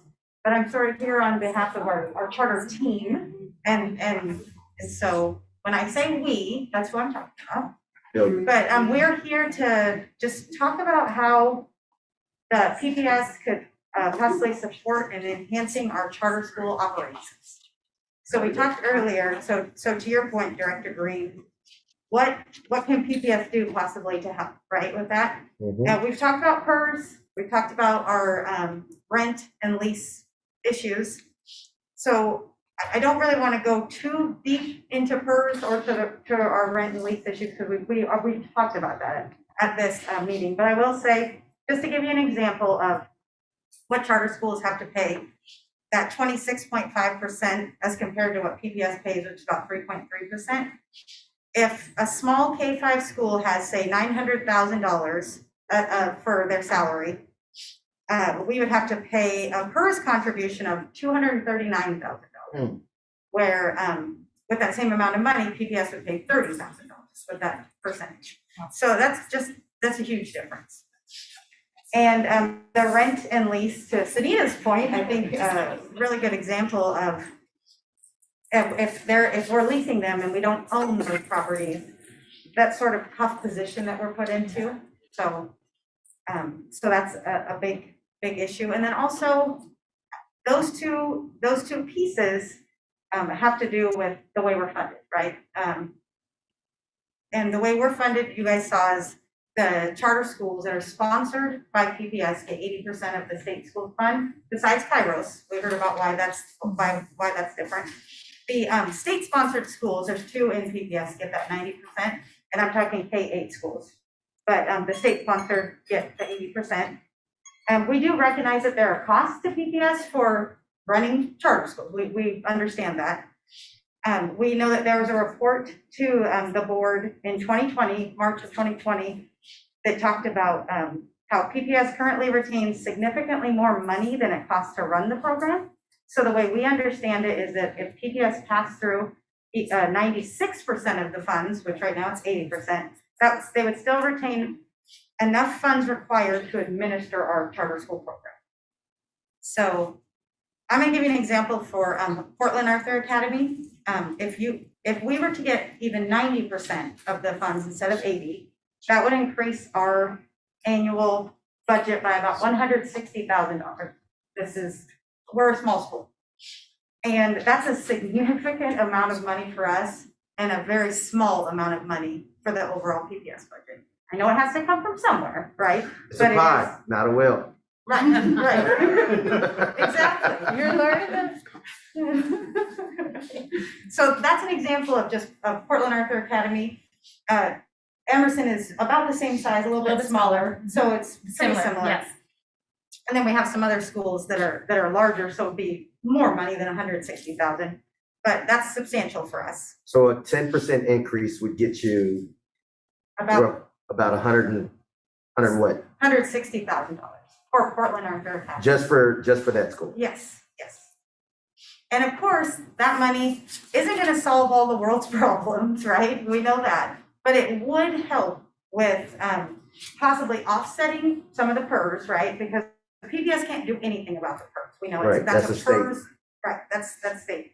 But that can help us, and it can also help us. To your point, Director Green, when you talked about retaining these awesome teachers who are working at our awesome schools, we want to keep them, and they make much less money working for us. And it isn't even just the salary; it's the benefits as well that that teachers get on top of that. So ultimately, we have PPS students and our students are receiving less of an allocation per pupil. And so we're hoping that you can consider the ways in which PPS can actively contribute to the healthy fiscal and operational goals of charter schools in support of all PPS students. Thank you. Thank you so much. And is that document something that is going to be shared so that we can look at We those have it, numbers? yeah, the letter. It's in that email? Yeah. Okay. And I'm sorry, I should know this, but are your employees on our health plans? They No. don't have access to them. I didn't think so. And they Do don't have that. to do it. No, I know that, yeah. Yeah. But, They're their own organizations. no, I know, but I mean, just, there's no reason by statute that we couldn't provide access to our benefits plans, since, like, in terms of risk management and stuff, you are under our umbrella. Correct? That is a good, I'm happy to say I would love to get more information. I can get back to you. I don't know, but I don't know why to do that. I don't. Where's the lawyers when you need them? This is the first thing I'm going to bring it up. So Yeah, this is anyway. the- I was just gonna follow that up with a few more details. Would that Oh, be please. an okay time? I am not, we don't have a time limit. I love it. Sorry, no, that's okay. I just wanted to thank Stephanie for the details and just kind of give a shout out to the group behind us. I too am here, obviously representing Emerson, but really we're here at this point of the meeting on behalf of this team of educators behind us. And just to kind of call out how we've come to work together. Throughout the pandemic, we've met weekly to collaborate and work through pandemic issues as a team. And during this time, we forged deep connections and realized that we also share the same overwhelming task of operating our schools with what we consider a broken funding model. These are the people who understand the impact on my bottom line when I write a $17,000 rent check every month, and when I write a check to PERS for $15,000 every month. These are the people who know what it's like to lose talented teaching staff year after year because we cannot pay a salary equivalent to what the district can pay. And these are the people who understand the magnitude of my concern over the fact that I do not yet have a signed lease agreement for next school year. They know what it's like to have Portland children and families counting on you to magically make that school building appear, even if you have to cut from somewhere else in the budget to pay for that market rate. Director Green, I referenced you coming to the Emerson School, and I wanted to let you know that I really felt seen and heard when you were there, and you said to me, like, I get it, I understand what makes your program unique, and this is great, and what I know is that you're serving certain children and families in Portland in your own unique way, and that's really important. These are Portland Public School students. Each of these individuals behind me are doing the same in their own way. At first glance, it might not appear we have a lot in common. What does direct instruction have to do with Waldorf education? But we do really hold each of our schools' pedagogies and our practices in a really sincere and deep place in our hearts. And we are providing something unique to Portland Public School students, each one of us. You also asked me at that meeting, what do we need to do to keep the lights on? And so that's why we're here today. I think, as Stephanie mentioned, a change in the pass-through of dollars that come from the state school funds is a big deal to us. It does make an impact for us, but none of us will be swimming in money should that change take place. But it will help to keep our lights on. I think that's really the bottom line. One last thing, which you also mentioned, Director Green, is the abrupt closure of the Opal School last year was a real wake-up call to probably everyone in this room, including my peers here. Opal at the time was the longest running charter school in Portland and a world-renowned teaching training program. And at the end of the day, with the closure of their partner, the Children's Museum, it was simply not feasible to find an affordable building on such short notice to be able to keep the school alive. The Emerson School is now the longest running charter school in Portland, as we mentioned. We've been in operation for almost 20 years and hope to be around for more than 20 more. And I suspect there's no one in this room, least of all myself, that wants to see our school negatively impacted by the funding challenges charter schools are currently facing. So PPS school board members, we see this hopefully as an opportunity for you to consider our requests today and the letter that was provided to you. Thank you. Thank you.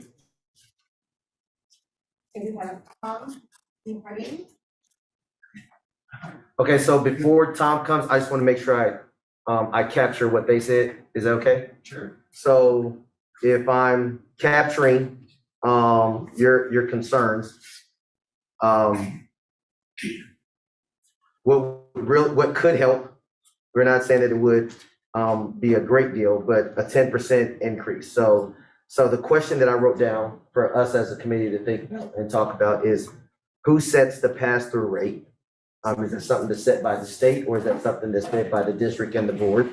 And then State statute says it is at 80%, but we have the ability to go above that, but that is the floor. so the state sets a baseline. Correct. So I just want to be clear. The state sets a baseline that says, basically, you're not going lower than this. Right. But what you do up over and above that is up to you. And I'm going to be perfectly blunt. There are several elements in state statute that make it difficult for charter schools to operate in Oregon. They're different than just about, it's more difficult than just about anywhere in the entire country, and that is by design. So then so if you know those people, then that means you know where some of the issues are at, and then you know there's some of the things that we can speak into, or what we need to be looking at, right? Because I never profess to know everything. I don't know just everything, can't. but I do know that. So that's a start. And so my next question is, what I'd like to find out for somebody, whoever's taking notes for me, is what is the overall impact to us as a district if we should say that we want to change it by that amount? I know that we've changed it for Kairos. I understand why we changed for Kairos, but that's not what I'm talking about. I'm talking about the other schools right now. So if we should say that we want to change that amount, because we got to think about the students, right? I love all of my students, black, white, and indifferent. And so this ain't about that. This is about making sure that every student gets what they need in the space that they're in, so that they can grow and develop and become what we need them to be to keep me out of a old folks home when I get old. And so, Or to help you in the old. or to help me in here, okay? But my question, what is the overall cost to us? Because we can't just do it for one, we would have to do it for everybody. And then what does that look like? What does that cost us? And what is that dollar amount? And then the question becomes, can I eat that dollar? That's essentially what it comes down to. Because it's gotta come from somewhere, because it's a pie, it's not a will. I mean, if we want to see this information from staff, and I think the other critical element is, what is our cost of administering our charter school, supporting and administering our That's what I'm charter saying, the overall impact. Like, how does it? Not just the impact on the budget of what that difference would be, but what is our current cost to support and help operate these schools? We're assuming that it's somewhere in the range of 20%. Well, not necessarily that we're assuming that, but that's what the model is based on. But I'm hearing you ask for a cost analysis. yeah, Yes. I think it would be helpful to know what that $160,000 would be. and that's also just a good thing to review in the budget process overall. That's just good information for us to have visibility in. Because we got some people sitting on the other side that just said it's 4%. 3.6. So Yeah, I mean, I think we've had this conversation before, and there are a lot of different ways in which Right. the district supports charter schools, so it's not just the cost of Tara's salary or part of Erica's salary or whatever. There are a lot of different elements that go into it. So let's just put all that together in a big gumbo, a big soup. Let's bring it back, and then let's talk real hard numbers, and let's see where that's, because it's a start. And then in the meantime, if something else comes up, like, hey, well, that one, maybe we can take, we're not getting 10% here. Maybe we do 5 here, but then we do something else there, and then we do something else there. We start looking at the low-hanging fruit, the little bitty pieces where we can just snatch this and snatch that and snatch that, then it could make things easier. Then that's how we win. One bite at a time. That's how, this is an elephant and we're gonna eat it, one bite at a time. That's what we're trying to do. So again, I wanna thank you for coming out. I wanna thank you for trusting me with the information, and trusting that I'm trying to do something. It doesn't mean that I'm like, it's going to happen, and I can't promise you that. But what I can promise you is that I'm going to look into it, that I'm going to ask the questions. I am going to fight for us that we need to figure out how to do something. And if I win, we win. If I don't, we try. And if we get part of the way, then we got somewhere. But it's not going to be that we just had you come here, share your information, and then we do nothing with it, because that's unfair to you and that's a waste of your time. Why come out if we're just going to let you talk and then walk away and do nothing? So I just want to thank you for coming out. I want to thank all of you, even those of you that in the back just gave us your spirits and your presence and you sent us that positive energy. I want to thank you as well. This is a big deal. I know that it is, and I can't even imagine being in your shoes and everything that you got to deal with, and knowing that that's a weight that all of us have to figure out how we're going to carry, because you're serving our students, right? And so I want to stay up to speed on that as well. So again, thank you all for coming out. Thank you. Thank you. No, Oh, we got Tom, I we forgot. got Tom. Come on up here. Before I start, I want to thank the Charters and representatives for being here today. Because I can truly empathize what you're going through. In another life, I was the director of the state's first charter high school in Salem in 2000. Very successful school for 5 years, but as a result of facility costs and PERS, we eventually couldn't operate with our budget and had to be absorbed by the district. So I really appreciate you bringing this to the attention of these people here, because I think you do need additional support, so. Thank you. Thank you. Okay, I'll start. Directors Green, Directors Constam, Director Lowry, who's somewhere in the sky, and all the other members of the Board of Education who, as you appropriately said, have the busiest free job in Portland. Yeah. My name is Tom DeJardin, and I'm the Executive Director of Mount Scout Lane Center, one of the district's community-based organizations. I want to start by thanking all of you publicly for recently restoring $1 million in student investment account funding this year for the CBOs. The student investment account is an important source of annual funding dedicated to PPS student populations that the CBOs specifically serve. And as you've seen and heard from the examples shared today and with Jeff, this funding is being put to good use. It is helping recapture and re-engage PPS high school students from historically underserved populations who are at the highest risk of dropping out. And it's helping the CBOs continue their important role of helping increase the district's graduation rate. There is concern, however, that district officials may be considering a reduction in student investment account funding for the CBOs next year, even though the Oregon Department of Education projects PPS will receive the same amount and possibly up to $2 million more in student investment account funding next year. District officials recently stated that due to the financial impact of continued enrollment declines, particularly at the elementary school level, the district will be using its student investment account allocation to help offset funding from decline in enrollment. It is our sincere hope that PPS will maintain its minimum $1.8 million annual investment in student investment account funding to the CBOs and the PPS students we serve. These are the students the district has specifically vowed to support through the student investment account. It is also our hope that the district will include the CBOs early in the discussions and decisions regarding the student investment account and other critical sources of annual funding. Like the district, the CBOs are planning their budgets now and can't afford to wait until the next school year is well underway to learn about funding allocations. That would be a disservice to our students, our families, and our entire school communities. In closing, thank you for continuing to recognize that different students have different needs and that not every path to graduation looks the same. Thank you for advocating for equitable investments in the for the CBOs so that the PPS students we serve are given the opportunity to succeed. Thank you. Yeah. Bill McFerrin. Joe McFerrin, President, CEO of Portland OIC at the Rosemary Anderson High School, Director Green, Director Thompson.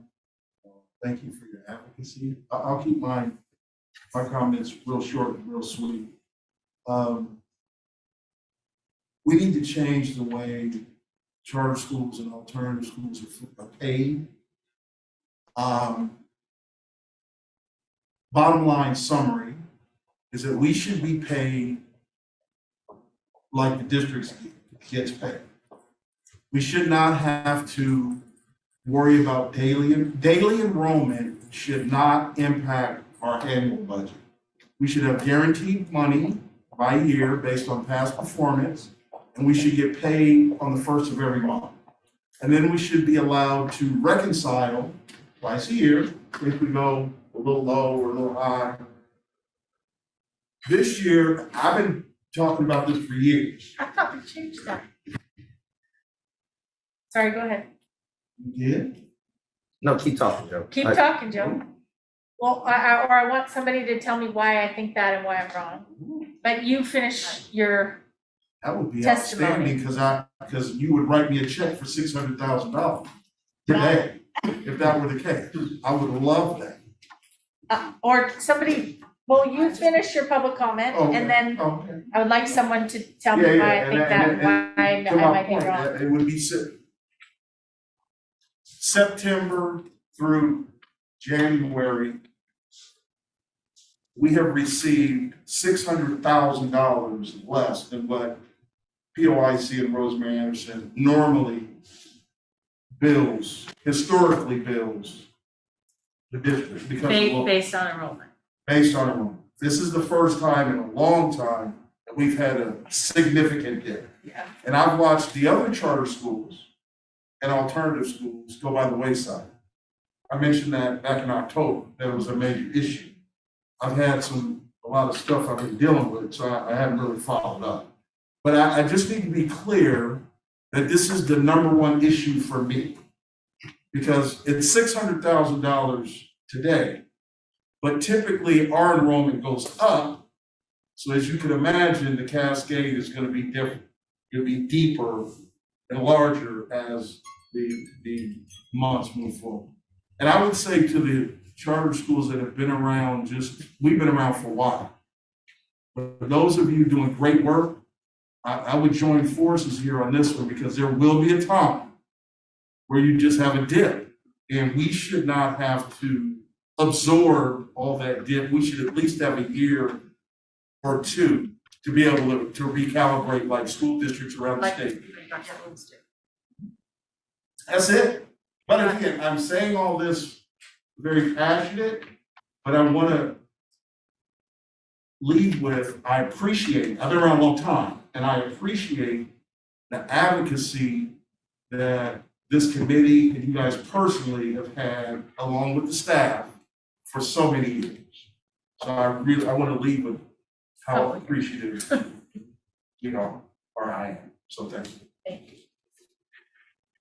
Now to follow up with, I want to make sure that I'm hearing this right. One, going back to Tom, what Tom, you had said, was mentioning that you said you've heard from different district officials that there's going to be a reduction in the SIA.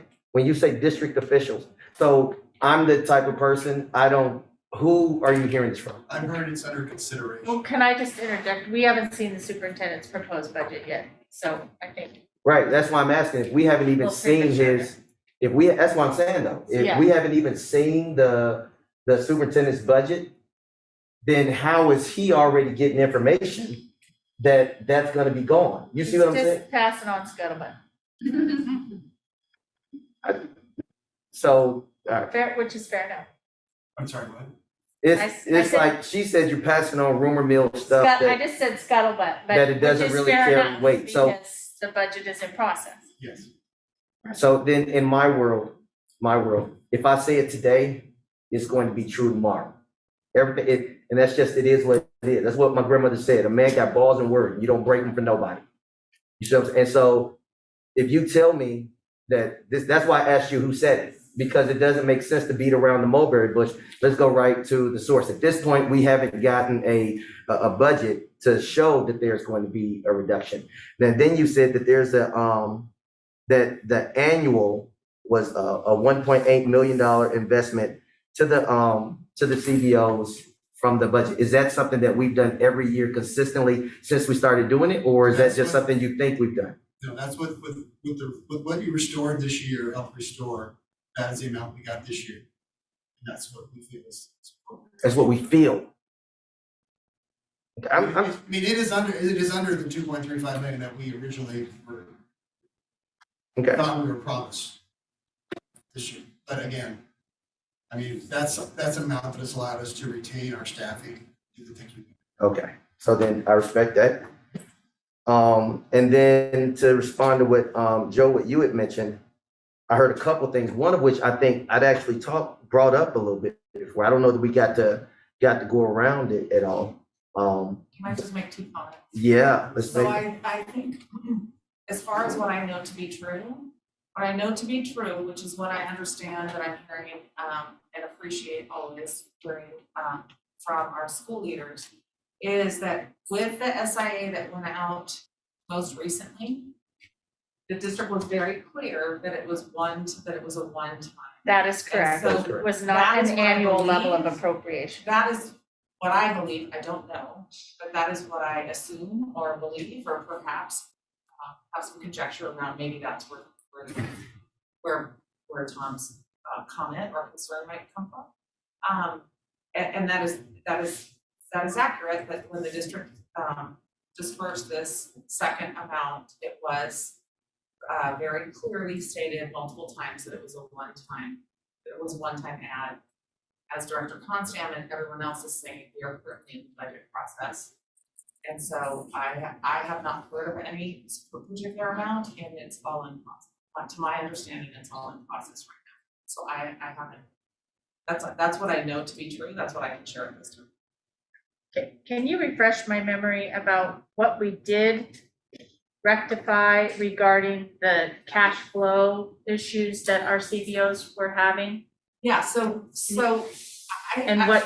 what the state of play is between what we've already done that made things better, and I mean, Joe, maybe what you're talking about is just strictly related to enrollment, but can you remind me exactly the change that we made? So I feel like I'm hearing 2 things, but to answer your question, what we did was we expanded what we have previously done for more than a dozen years, probably longer, which is to, when we do contracts with our contracted alternative schools, what we have historically done is to say, because you have to pay your employees for the first month, and we operate via the way that statute outlines how we do payment, we operate on reimbursement, right? So Rosemary Anderson serves X number of students in September, they submit a bill for September, it takes us time to process that, right? To get them their check for that, but in the meantime, at the end of September, they have teachers to pay. So, and we all have the same goal of having vibrant, right, vibrant and fiscally solid schools. And so what we have historically done is to say, we would offer or have in the contract 10%, we would pay 10% at the beginning of the year in August. And so startup costs. And so that what we would do is pay that so that they would have that and true up at different points in time over the course of the year. So in other words, take, if it was $100,000, I'm making this up, it was $100,000. If we trued up $10,000 for 10 months, right? If they were under or if they were over, we would reimburse $10,000 less than they were owed to pay back towards paying back that $100,000 that they received up front, right? So that at the end of the year, we're flush. What we did this year was in response to request was Erica and myself worked with legal counsel in our budget office and said, what we understand, particularly this year, was how could we do more? And so what was proposed this year was We gave schools the choice because also our schools are not all in the same boat, as far as what they would like to do for their business office. And so we gave schools the choice, would they like 0 upfront, would they like 10% upfront, or would they like 15% upfront? So we did give schools the choice, and some of our schools did choose that they would like 15% of their contract upfront, and then we true up over the course of the year. Yeah, I want to explain that, just for a moment, a couple I think things. staff probably, go ahead. There were actually two options that we provided. So one of which was the increase in advance, either from, you could stay at 0, 10% or 15%. The other option was to pay upfront in the month and reconcile on the other side. So they got paid upfront based on the previous month's enrollment.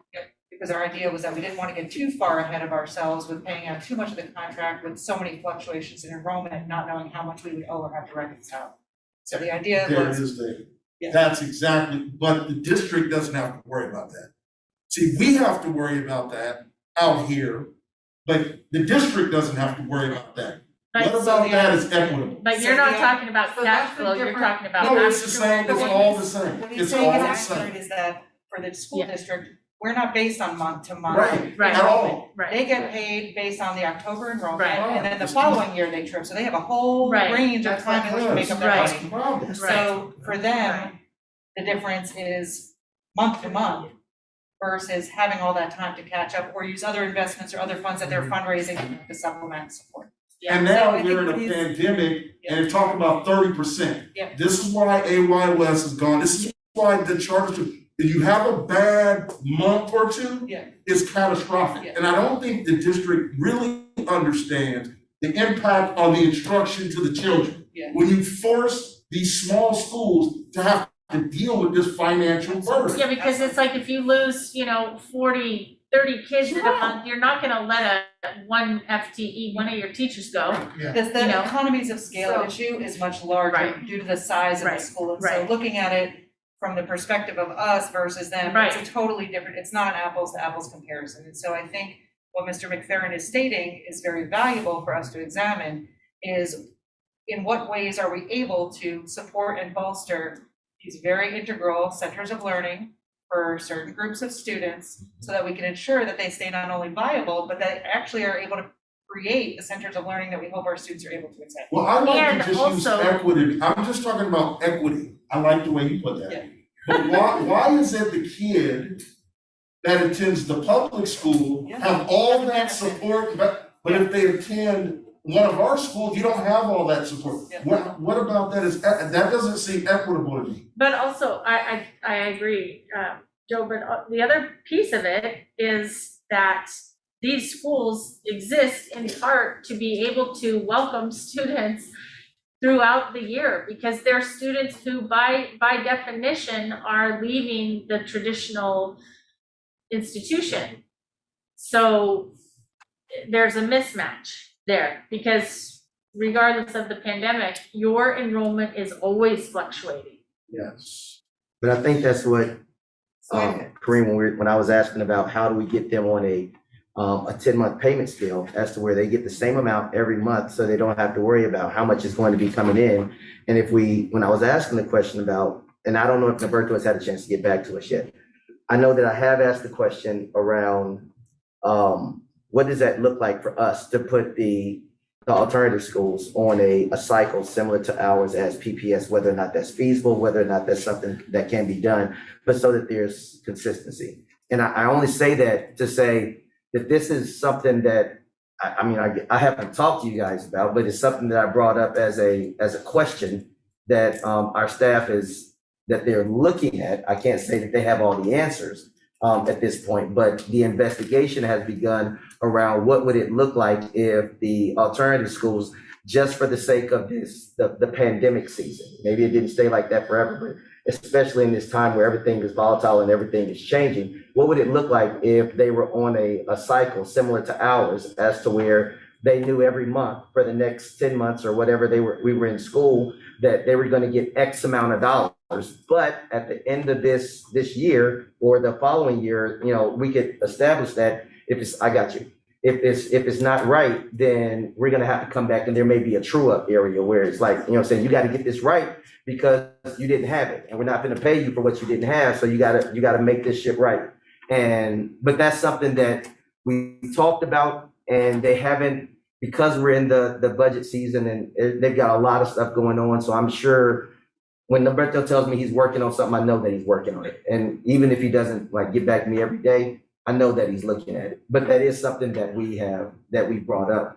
But I did just want to, as a point of clarity, to state that in regards to the one-time amounts were based on when we looked at the stuff, as I understood it, that we looked and saw that we had more people in the pot that should have been in the pot, and then people got moved out of the pot. And as a result of people being in the pot, some people got less money. So when we were making this true up, this wasn't and that was the reason that it was a one-time thing. This wasn't to simply say that, we're only going to do this one time as if they did a mistake and we're trying to make this right. This was simply that, hey, we had folks in this bucket that shouldn't have been in this bucket. We took them out. And so we now know that we're not going to have this issue ever again. But for this one time, we're going to do this. And then moving forward, we have a system in place that we know works.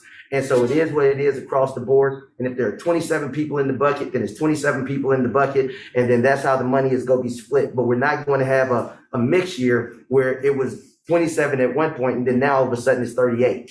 And then all of a sudden it's 20. No, we're not doing that. So that's why it was a one time. It wasn't a one time in the sense that the CBO. So I don't want y'all to think that this is a fault or anything like that. Whatever that goes in the bucket, whatever's on line item, I think 1264 or whatever that number is, that whatever that number is going to be, that's what that number is going to be. And then what we got to do is make sure that we pay a good look at the double click when we click down to see who all is in the pot. And if there are 37 people in the pot, then it's 37 people in the pot. But I believe what we've done is we've moved the people out of the pot that shouldn't have been in the pot to begin with, got them back home where they should have lived at. And now the people that are there are the ones that were supposed to be there to begin with. So you should get what you should have got, and we're not gonna have this issue. But I Welcome just to don't want Herman's world. I'll just say, one last thing.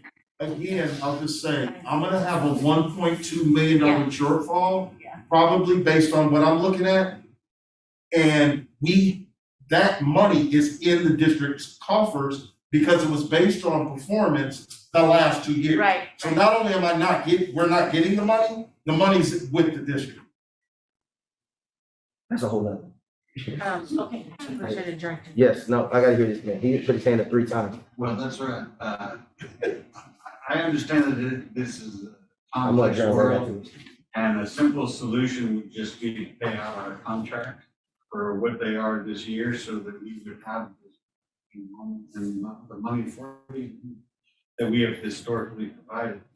But what happens is the floating nature of the budget that we have is my next year's budget is going to be based on a 40% reduction of funding, which means I'm potentially not going to be in a position to serve the students you want me to serve next year, because I won't be able to put together the package for what I've historically been able to do.